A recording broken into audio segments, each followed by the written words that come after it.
All right, this video is on graphing quadratics in intercept form. So you should have already seen videos on vertex form and on standard form. This is the third and final form of a quadratic. And the form, let's take a look at it if you see my crosshair here on the screen. The form is now y equals a, x minus p in parentheses, and x minus q in parentheses. Let's go through the properties. So first of all, the parabola opens. Just like the other two forms, the a is going to decide which way the parabola opens. So if a is positive or greater than 0, it's going to open up, just like vertex form, just like standard form. If a is negative or a is less than 0, it's going to open down. Again, same as vertex and standard form. What's unique about intercept form is it tells you the intercepts. The intercepts, or the X-Intercepts, the X-Intercepts are going to be P and Q. Notice in the form itself, there's a minus. So if there's a minus in your problem, it's going to be just that number. If it's a plus, that means it's going to be the negative that number. This kind of goes back to along the same lines as vertex form with the horizontal translation. It's opposite of what you think. So here, the intercepts, because the form has a minus, it's going to be opposite of what you think for P and Q. And we'll see some examples. Now, if you look at this graph, I included this graph to show you P and Q are X-intercepts. That's important because now when I find the vertex, we have to realize the vertex is going to be halfway in between those 2 points. Well, and also the axis of symmetry will be halfway between those two intercepts. So once you know these two X-intercepts, that means the vertex and the X, or the axis of symmetry, are going to be halfway in between. So if you take a look at the formula, for the vertex to find the x coordinate, we're going to do p plus q, so whatever those intercepts are, and then divide it by 2. And then just like standard form, to get the y coordinate, we're going to plug it back into the original problem. After we do the work of finding the x coordinate of the vertex, it's easy then. It's going to be the same as the axis of symmetry. If you want to find the y-intercept, you have to plug in 0 for x and just solve it. We won't necessarily need to find it. And then last, the domain for these quadratics, all quadratics are always all real numbers, or negative infinity to infinity. And the range, if a is positive, meaning if the parabola opens up, like in this image up here, if it opens up, that means the range, the lowest point is going to be the y coordinate of the vertex. I just keep calling it k in these videos, but it's going to be some number, whatever the y coordinate of the vertex is, and then to infinity, and then just the opposite of it's flipped upside down. That means the lowest y will go is negative infinity, because those arrows are pointing down, and the highest will be the y coordinate of the vertex. So go ahead, pause the video. I'll leave these properties up here so you could get a chance to fill in the guided notes, and then once you play again, we'll do some examples. All right, let's look at some examples of the properties of a quadratic in intercept form. And I'm going to start by writing intercept form. I'll just put it in the middle up here. So intercept form is a times x minus p times x minus q. And we'll look at my first example here, negative x minus 5, x minus 4. Let's just write out what those letters are. So a is the number in front. So here our a is negative 1. Not b this time, we got p and q. So p, if I look at my form and I look at my example, I have a minus. The form has a minus. So notice the x matches the x. The minus matches the minus. That means the p for us is positive 5, even though I see a minus. That's in the form. Same thing with q. The x minus is the x. In intercept form, the minus matches the minus. That means q is just 4. So a is negative 1, p is 5, and q is 4. Opens up or down. Let's decide. Well, a is negative 1. That means it's going to reflect. So it's going to be upside down. So this one's going to open down. My x-intercepts, if you flip the page back over, x-intercepts are at p and q. We already wrote those. So I'm going to have a point at 5, 0 and at 4, 0. And then the vertex. The vertex has to be halfway between 5 and 4. You don't even really have to do the math, right? 4.5 is halfway between 5 and 4. But math-wise, what you would do to find the x-coordinate is do 5 plus 4 over 2.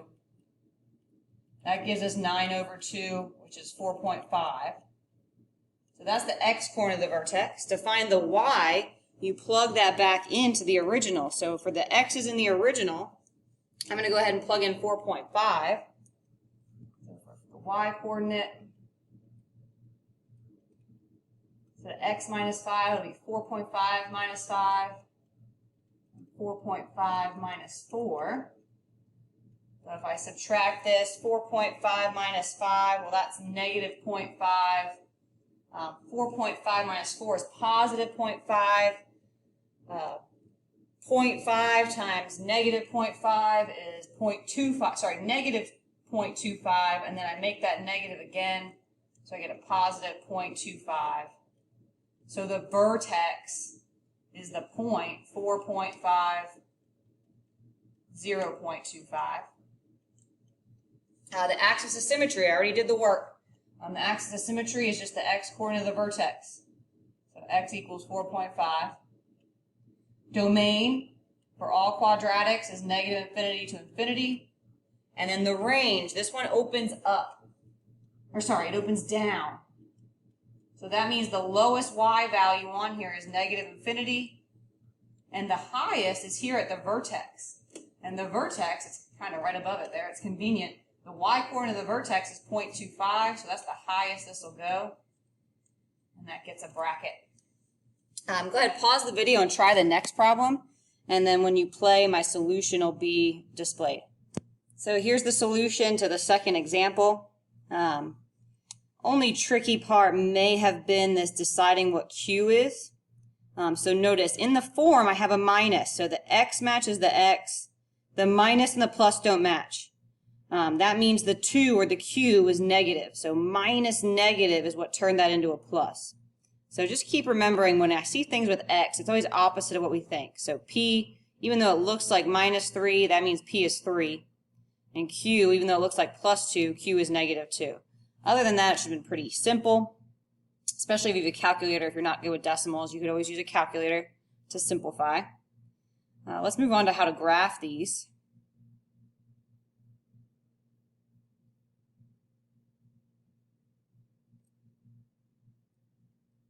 I think these are the same ones. Let me see. Yep, these are the same ones. So we got some of the work done for us. So stepwise, we're going to find and plot the x-intercepts first, and then we're going to find the vertex in between. So a little bit different in order steps here. We're going to do the x-intercepts first, then do our vertex, and then we're still going to make a table around the vertex, and then plot the points from the table.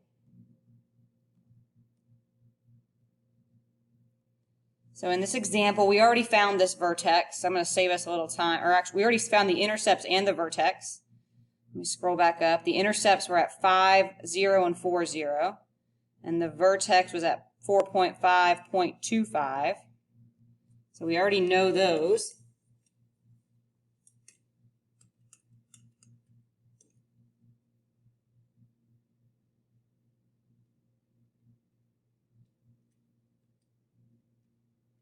Vertex is at 4.5, 0.25, and then let's just find one more point on either side. So we'll find a point at x is 3 and a point at x is 6. Because it's symmetric, they're going to be the same.